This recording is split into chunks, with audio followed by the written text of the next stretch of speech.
Alright, everyone, Happy New Year! And we have officially put everything behind us. And now that we're in 2025, this is a new year, and it's going to be filled with great movies. And something that we look forward to all as fans, with big new releases from action-packed blockbusters to the superhero genre, horror, and so much more as well. And so, this will be my full tier list ranking of every 2025 movie coming out, ranked based on my excitement and how I feel towards it. And so it should be a fun video to kick off the new year as well. And so if you do that, be sure to subscribe, hit the notification bell so it's on any future videos, including for the upcoming content to look forward to on this channel in 2025. But now let's get into this tier list. With the tiers I have for here is Need It, Excited, Looks Good, Curious, or just meh. Now, for first of all, we have is Lilo and Stitch. This is the live-action remake from Disney, especially all their Disney live-action remakes, of course. I'm gonna say, this looks good. Even though I'm interested in it, I'm not over the moon hyped or excited for it, especially with how Disney does their live-action remakes these days. But even with the look of Stitch, that looks so cute, and even for how they adapt the story into live-action, because Lilo and Stitch is one of the most beloved in Disney films about this green alien and this Hawaiian girl, and they bond over each other. So I'm curious to see for how they adapt this story into live action. I'm just overall curious. I'm not over the moon excited for it, but let's just see how it goes. Maybe it could do over $1 billion, but we're not sure. I'm very curious. Next one we have up is Wolfman. This is a new horror film from Blumhouse that is literally coming out this January. I'm gonna say, I am curious. Here's why. Because if you look at Blumhouse's track record with all the movies that come out in the past year, in 2024, they put out movies that are not that scary or have that PG-13 and generic rating, all that generic horror stuff. That's something to make us not scary. But even with Wolfman and introducing this new character into the household of Blumhouse names and IPs, but this comes out in January this year, like the worst month or like a very dry month for movies. So I'm very skeptical and cautious when it comes to a Blumhouse movie. But trust me, I have loved Blumhouse movies from over the years, and I'm pretty sure like this one might deliver in terms of the scariness. Plus, you have Leigh Whannell attached to this movie that did The Invisible Man. But I'm curious to see if how this goes down. It might be interesting, but we'll never know. But I have faith that Blumhouse will deliver. The next we have up is Thunderbolts. This is an MCU flick coming out in the summer movie season, like May of 2025. I'm gonna put this in excited here because you have a group of these anti-heroes coming together to form some sort of a team, especially by the government. You have Yelena Belova, Bucky Barnes, Red Guardian, John Walker, Ghost, Taskmaster, all coming together to form this one badass team, and it's got everything that they want in terms of a classic MCU action flick, even just with the tone for how they're going with this, and also introducing Sentry played by Lewis Pullman. It's going to set up so much future stuff for this team, calling it the MCU's Suicide Squad. But I think this goes high above my ranking because I'm just excited for this movie is going to deliver. Plus, we're going to have Bucky Barnes going full Terminator. Sign me up. Yeah, it's got everything that they want from the action to the tone, and everything that they want that's patented here, and I'm excited for it. And next one up is Wicked for Good, and this was previously titled Wicked Part 2, but it's now Wicked for Good. And I'm gonna say I'm gonna put this in behind Thunderbolts in excited tier because I loved Wicked Part 1. Well, Wicked of course, but even with the next movie, it's going to be adapting the other half of the play, because with Wicked, that was adapting like the first act, but even with Wicked for Good, it's gonna be like adapting the second and final act of the play. But even if like, because I love what the first movie delivered in terms of the incredible set pieces and explored the world of Oz, but even with Cynthia Avero and Ariana Grande deliver on their roles, and I can't wait to see them do that again in Wicked for Good. That is literally coming out November of this year during the holiday season. So especially if people love Wicked Part 1, they'll definitely show up for this movie, and I just better hope that it delivers on a great conclusion, because even within the final minutes of Wicked Part 1, it was a triumph, a adrenaline rush, and it made me want to crave Wicked Part 2 even more. And with that cliffhanger ending, I am very excited for it. Next film is The Black Phone 2.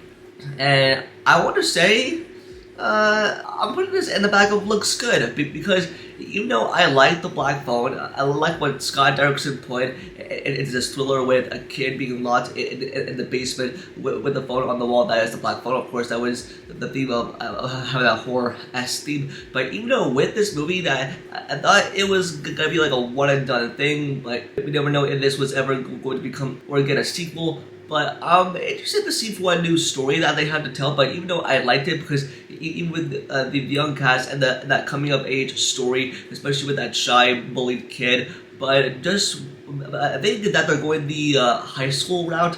Plus, you have the same cast returning. I think Ethan Hawke is coming back as the grabber, which I loved him in the first movie. But just with that theme of how they're gonna do this, I have faith in Derrickson. He's made like so many scary movies and worked with Blumhouse over the years, and yeah, I'm just very excited for how this movie is gonna go down. And then next we have up is ELO. This is the new upcoming movie from Disney and Pixar.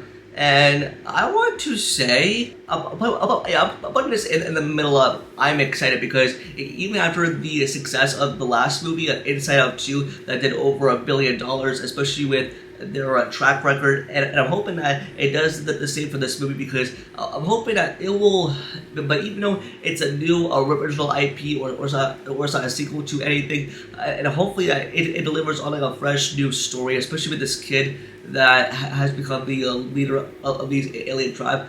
And so, I mean, Pixar has definitely made some beautiful stories that made us so emotional, and with this upcoming Pixar flick, and hopefully it delivers. But even though it's a new original idea, but even with after what they did with Elemental, but like I said, even after the success of Inside Out 2, I mean, I don't know if they'll do the same numbers or do the same as that movie, but hopefully it ends up being good. I mean, I have faith in Pixar. They made some good stories. The next film up is Love Hurts, and this is the new action thriller comedy with like Ki-Wei Kwan, who is an Academy Award winner, and he's getting his recognition as he should. And actually, I'm putting this in front of, I'm excited here because you have, like, because of what I said, this coming from Universal, it's filled with action, it's filled with violence, and also, guess who else is also attached to this project?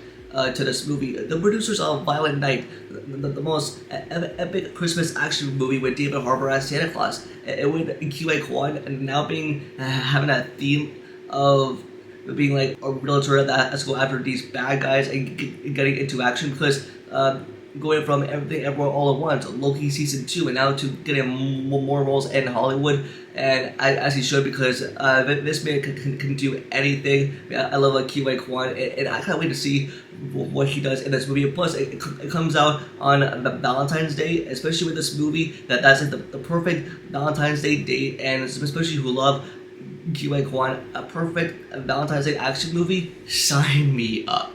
And next film up is Freakier Friday, and I want to say, I want to put this in meh.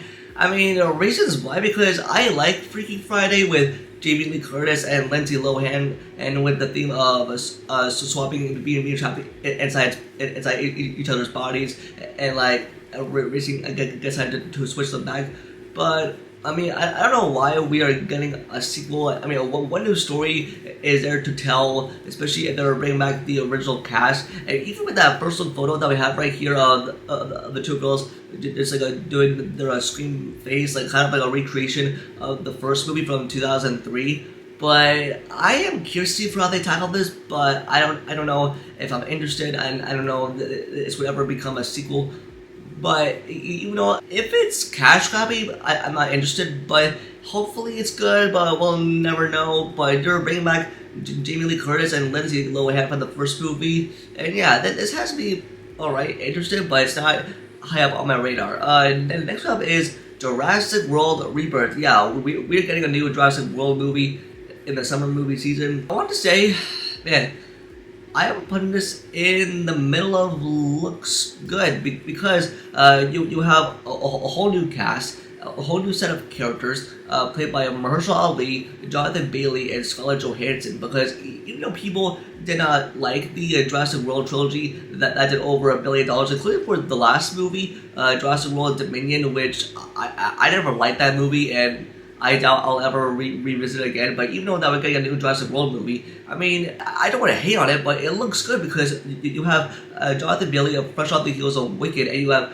Scarlett Johansson, like who of course is like a fan of the franchise, so I'm very excited to see how they pull this off. And you have Mahershala Ali coming in this movie, and plus I hope that it delivers everything that this movie promises. Not introducing new creatures, but focus on dinosaurs, because that's what the Jurassic franchise is built off of. Freaking dinosaurs, because yeah, I saw that it delivers. I mean, it comes out in the summer movie season, and this is another one of those movies that is waiting to make $1 billion. Next come up is Sinners. This is the new vampire thriller action flick from Ryan Coogler and Michael B. Jordan, putting this right here, and excited here because this movie has the scenario of two different characters being played by the same actor. That's right, we're getting that scenario in this vampire flick. Plus, we're going to see Michael B. Jordan in action slaying vampires, and also with Ryan Coogler attached. And Michael B. Jordan and Ryan Coogler are known for Black Panther and Creed. And especially this is being said as like a period piece about vampires, and this happened two Michael B. Jordans in one movie. It's dominated. Plus, I mean, Michael B. Jordan with those biceps, it's gonna be amazing. It's gonna be awesome to witness that on the big screen. I'm very excited to see for how they pull this off for a vampire flick. And next up is the Snow White live action remake that is coming out this year. I want to say, I'm putting this like right here and looks good because I don't know if about this, but I mean, even this movie that has the toxic hate online that it has now, because I mean, I know that Rachel Zegler is going to crush as Snow White, but even after all the hate that this movie is getting, especially towards like the theme for how the movie looks. I mean, I grew up with the Snow White animated movie. It's one of my favorite childhood animated movies that introduced the first Disney princess, Snow White. But I don't know if it's gonna live up to the potential as the animated movie did. But I'm pretty sure, like, I mean, they'll deliver in terms of Disney live action remakes, but also we're getting Lilo and Stitch also. But I mean, especially with Rachel Zegler, from West Side Story to Hunger Games, Ballad, Songbirds and Snakes, now to playing Snow White, and even with the Seven Dwarves. And this looks kind of interesting, but I mean, I'm not that overly hyped or like excited, but it's my anticipated movie. But I'm not over the moon excited or trying to overhype myself because the movie looks good in terms of the way it feels. I don't know if it can recapture the magic, but hopefully that it will. But yeah, I'm curious, and it looks good, and I'm looking forward to it, of course. Next up is Zootopia 2. I'm gonna put this right here in the. I am excited here because we're going back into this world that Disney Animation established with these animals and coming from different backgrounds, and even though in the sequel we're getting introduced to a whole new set of animals, including with a Kiwi Kwan who's going to be playing the snake, and you have this duo back, and even with Zootopia, and that is the beloved Disney animated films from the 2010s, and also just with everything that is built upon, and one new story and one new adventures that there is to be told in this world, and hopefully I am excited for it. And I'm really happy that this movie deserves a sequel. I liked everything that's built upon it, and I am excited for it. The next film up is Avatar: Fire and Ash. This is the third movie, the follow-up to Way of Water. Yeah, I'm putting this in. I'm excited here because this movie comes out at the end of this year in December, so it's like the whole holiday season release date. I mean, even with the first two Avatar movies that did over $1 billion, heck, even Way of Water did like, I think like $2.7 billion, and became like a high grossing movie of that year. But especially what we love about the first two Avatar movies, but even with Avatar: Fire and Ash, going back into the world of Pandora, what James Cameron has established with these Avatar people, and especially with that concept art of what the movie's going to look like in terms of fire and ash. But with people that I didn't like the first Avatar very much because of how dreadful it is. But on top of that, you have the great visual effects, the great layout, and that's something that I am very interested in what new elements,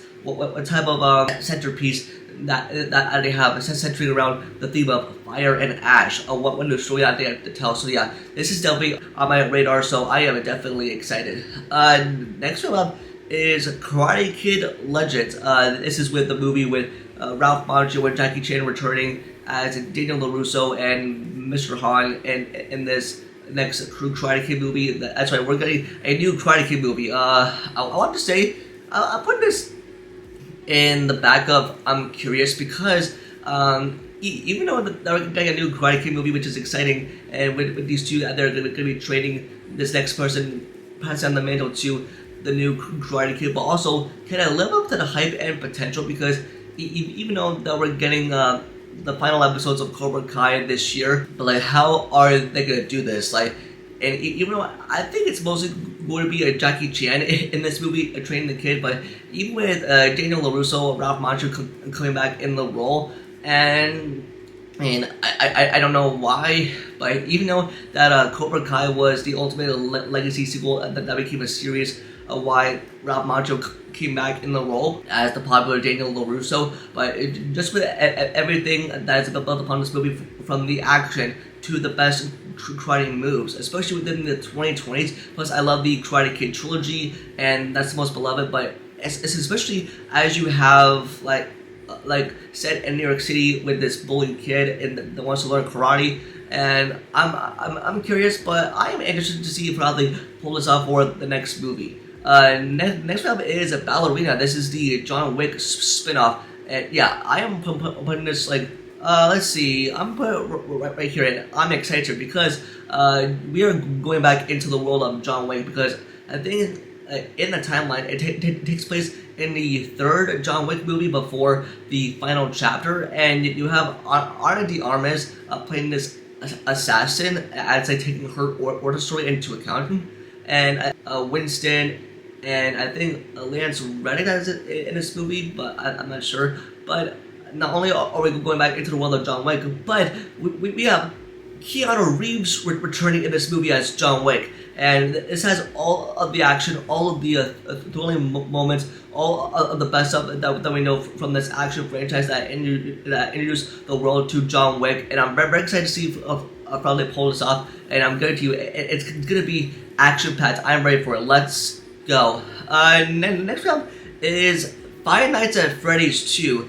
I want to say this is going in the middle of I am curious, because even though I didn't love the first Five Nights at Freddy's movie, because even though with that movie that was made for fans of the games or wasn't really that scary, but I think for what people behind the scenes are saying that they're trying to make this movie more scarier, of introducing the new introducing other characters from the games, especially with. But even though I want this movie to be appealing to general audiences, like casual viewers that haven't played the games. But I'm very excited to see from how they tackle this. You have the original cast coming back. You have Matthew Lillard coming back, and just with everything that is involved in the lore of Five Nights at Freddy's. Even though I never played the games, but I definitely heard of it. But hopefully that this sequel can come out on top. I mean, I am curious to see for how they do this, and hopefully it's a good story, a good script, and also make it scary with these characters that they're introducing and other ones as well. Next up is Superman, and I'm gonna say it right here. I need this movie now, because this marks the first movie in James Gunn's DCU. The new DC Cinematic Universe starts with this movie, and James Gunn is a beast when it comes to making movies in the comic book genre, because he knows how to take characters from a comic book and make us fall in love with them, to become attached to them. And for what he's gonna do with Superman, that is exactly what he's gonna do. Plus, that first trailer blew me away. I mean, you have no idea. It's my most anticipated movie ever for 2025, and not only plus this movie is going to represent everything that we love about the character of Superman. He's a pop culture icon, and I know that David Corenswet is going to deliver, along with Lois Lane, played by Rachel Brosnahan, and Nicholas Hoult as Lex Luthor. I mean, I go on and on, gushing all much about this movie because of the tone, for how the way it's gonna feel, about having that also that dark theme as well, but everything that we love about the character. And I have full faith in Gunn for what he's gonna do. And not only is it coming out in July, which is the summer movie season hotspot, but it's gonna make it feel like an event, like one of those movies that you have to see opening weekend. It's gonna do numbers at the box office, and hopefully, if this movie ends up being good, people are gonna look forward to what's next from James Gunn into the new DCU. So cheers to Superman coming out this year, and I am outright freaking excited. The next film up is Mickey 17. This is the new film from Bong Joon-ho with Robert Pattinson. This is the new thriller comedy, and I'm gonna throw it right here, and I'm excited here because you have the director that's coming off the heels of Parasite, which is one of the best films from his filmography, and to follow up on that, you have Mickey 17 with Robert Pattinson, and the thing there's gonna be like so many clones of Robert Pattinson, and the way that he's introduced into this program of when he dies, there's going to be another clone of himself, and you have Steven Yeun, Tony Collette, and Mark Ruffalo, and like a stacked cast, and it's going to be like thriller comedy that's going to for sure make me laugh, but just with it being taking place out of this world in space, and it looks hilarious. I'm pretty sure, like, I mean, this was supposed to come out like I think like a year ago, but in terms of the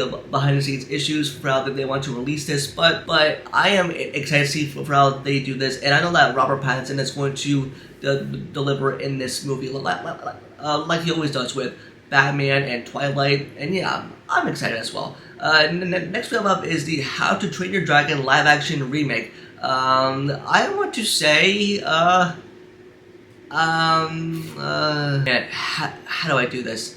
I am putting this like right here seems appropriate, and the looks good here because I am pretty much looking forward to this remake. You have Mason Thames coming off all of the heels of Black Phone and getting his recognition and playing the character of Hiccup. And even though with the How to Train Your Dragon animated trilogy from DreamWorks, it's one of the best anime films ever, especially with the How to Train Your Dragon anime movie. It's one of the most beloved animated films from DreamWorks. And even though that trilogy is so beloved, but even now they're turning this into live action and adapting all the things from that anime movie, the first movie, into this in live action. But I am skeptical, and I'm pretty nervous and hesitant to see how they tackle this. And I'm pretty sure, like, I'm hoping that this will not be a shot-for-shot remake that's waiting to make $1 billion, because even though this might be in competition, but even though with that teaser, it got me emotional, it got me in tears. I mean, I don't know, especially as you have Toothless in the picture that looks similar to the one in a movie, especially with that part overall. Plus you have the same director from the animated movie coming back and to do this in live action. But even though people are giving this movie hate, but I am looking forward to this live action remake. In terms of even if it's any good, or this might surprise me, but we'll have to wait and see. But the movie looks good. I'm pretty sure Mason Thames is gonna crush it and bring the role of Hiccup to life. And I'm pretty sure that this might be a good DreamWorks live action adaptation. So we'll see. Next up is Fantastic Four First Steps. I want to say this is putting front in the I'm excited here because this is introducing Marvel's first family in the MCU, and ever since we got that long-awaited cast announcement with Pedro Pascal, Vanessa Kirby, Joseph Quinn, and Evan Boss backtrack, and we're going into an alternate universe. This is a period set piece in the 60s, adapting everything from its source material, and with Matt Shackman coming off all the heels of WandaVision, and I'm pretty sure he's going to deliver, because he's been a fan of the Fantastic Four comics and all of its material, and just to see that with his vision unfold with this movie and with this cast, and I'm pretty sure like after this movie, that these characters are going to be set up for so much more future stuff in the MCU. It's going to be a big movie, a big step. And the fact that it's titled Fantastic Four First Steps, and just with everything that we've seen so far in terms of the concept art, and especially that this is an alternate universe that we're looking at here, and yeah, with having the Fantastic Four in the MCU and 2025 during also coming out in a summer movie season, having that July release date in terms of other movies coming out that month, and yeah, it's one that I'm mostly excited for in terms of all the MCU products that I'm anticipating for as well. The next up is Mission Impossible: The Final Reckoning. I think this is another movie I want to put in excited tier right over here, because this marks as the last time that we'll ever get to see a Mission Impossible movie with Ethan Hunt in his one last ride, and even though for how the top the stunts from the last movie, A Dead Reckoning, even though it was Dead Reckoning Part 1 before that title change, but in this 8th and final entry, we're going out of this world to new locations, and even for how, like, even though, I mean, Tom Cruise is the man, the myth, the legend who can do anything. It's just basically the man doing his thing, and you have, like, in the trailer, you have him hanging on the side of a plane, which is going to be insane to witness on the big screen. In terms of like from the storytelling, and even this is going to have the hard sacrifice of maybe his friends might be in danger, or one of them might sacrifice each other for him. But I'm curious, but I am interested to say that this movie will serve the high stakes and everything that we love about this action premiere franchise into this one epic final installment. And I'm excited. I'm excited for more Tom Cruise stuff, baby. Let's go. Next up is Megan 2.0. I want to say this is going in the back of meh, because even though I liked Megan, but I never warmed up too much for it.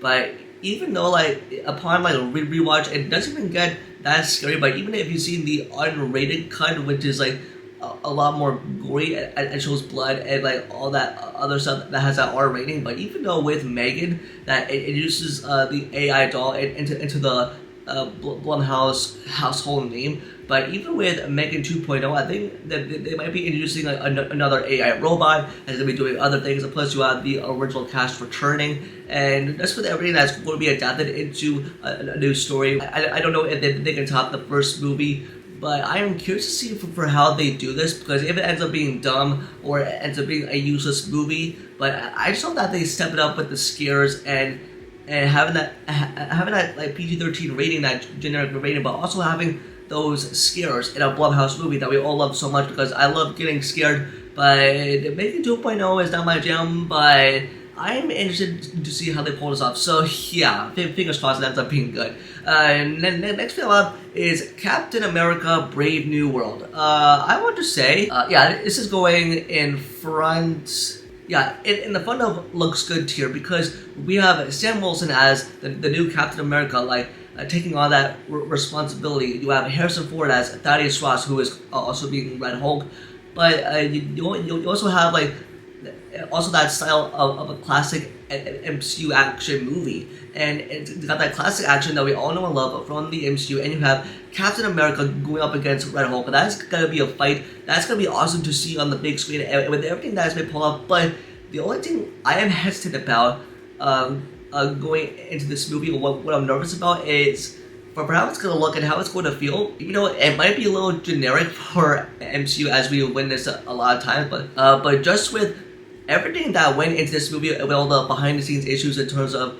reshoots and reworking everything and taking things out, but hopefully I'm just dying for a good movie out of this, if it's a good script and something that we can look forward to for the future of the MCU, if we can handle Sam Wilson as the new Captain America on screen for this like classic MCU flick. It also comes out on February 14th on Valentine's Day, so yeah, you got a Valentine's Day movie to watch for the MCU, so it is perfect. And it was also that same time of year we got the Fantastic Four cast announced, so yeah, this is the perfect MCU flick to watch around Valentine's Day, and yeah, I'm excited to see Sam Wilson take on Captain America. Let's do it. I'm excited. Let's go. The next we have is Novocaine. This is the new thriller comedy with Jack Quaid, and I'm putting it like right here.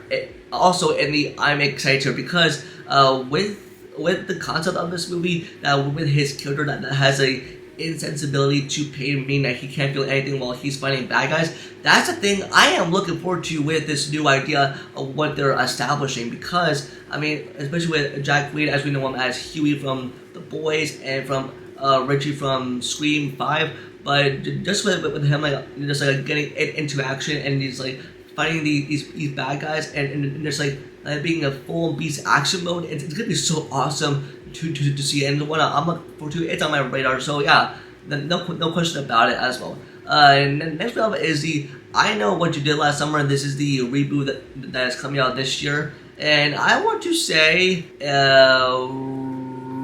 right here in the back of I am curious, because even though I am hesitant, because if you know the movie I Know What You Did Last Summer, that was the summer slasher from 1997, and that had the scenario of the hooker man, the official hooker man that's coming after these adults, especially after what they did last summer. And even that is one of my favorite summer slashers that I've watched. But even though that became a franchise which not many people loved, but even though that we're getting a reboot with new characters, and we're also having the original cast. I mean, we're getting a Freddie Prinze Jr. and Jennifer Love Hewitt back in the picture. But even though that it's supposed to be a new set of characters, but even though with these two people that are going to be involved, hopefully, I want to know for how much screen time that they're going to get for this reboot. But even though they'll have an important role for what they have to play in it, but I'm pretty sure like they'll come back for they had to be coming back for a reason to deal with the story with a whole new set of characters. And yeah, I'm excited to see how they take on this summer slasher but in reboot form, and hopefully it's not generic or cash grab. Yeah, that's all I got. And then the next film is the Minecraft movie. Yeah, this is definitely going in the back of meh, because I like Minecraft, but even for how they're approaching this with people in human form, including for the character of Steve being played by Jack Black, it just looks outright ridiculous, and it's definitely a movie waiting to make $1 billion as we know it. I mean, I'm just laughing so hard because of how ridiculous this movie looks, but hopefully they'll adapt stuff from the Minecraft games, or hopefully some other stuff or whatever. But yeah, that's all I got, and I am interested to see it, but I'm not that excited because it looks just dumb in my opinion. Last one up we have is 28 years later, and we are finally returning back to the franchise after so many years. Here. And I'm excited because we're going back into this apocalyptic thriller world where this takes place, I think, like 3 decades after 28 days later that's the movie with Cillian Murphy. But now I think they're going to be continuing the story, and you have Aaron Taylor Johnson, Ralph Fiennes, and I think Cillian Murphy is returning, and the fact that it's going to have that like classic thrilling element and adding some stuff from 28 days later, but it's going to be something new for the fans and something for the casual viewers as well. But for me, as someone that hasn't seen it 28 days later, but I am gonna watch it before this movie comes out. But yeah, I'm excited for 28 years later. So yeah, this is my tier list, and yeah, this is gonna be a great year for movies. So yeah, that does it for this tier list ranking of all the movies I'm looking forward to coming out in 2025. And yeah, I mean, based on this list, we're going to have a great year of movies coming out. Yeah, like this is going to be also a good year for TV shows, also for that as well. That's going to do it for this video. Just let me know in the comments below, and based on everything that you see here, what are you mostly looking forward to in 2025 in terms of movies and also everything else as well. Just let me know in the comments below. Don't forget to like this video and subscribe to the notification bell for future videos. Also follow all my social medias over the link down below. And with that, I'll see y'all next video. Peace.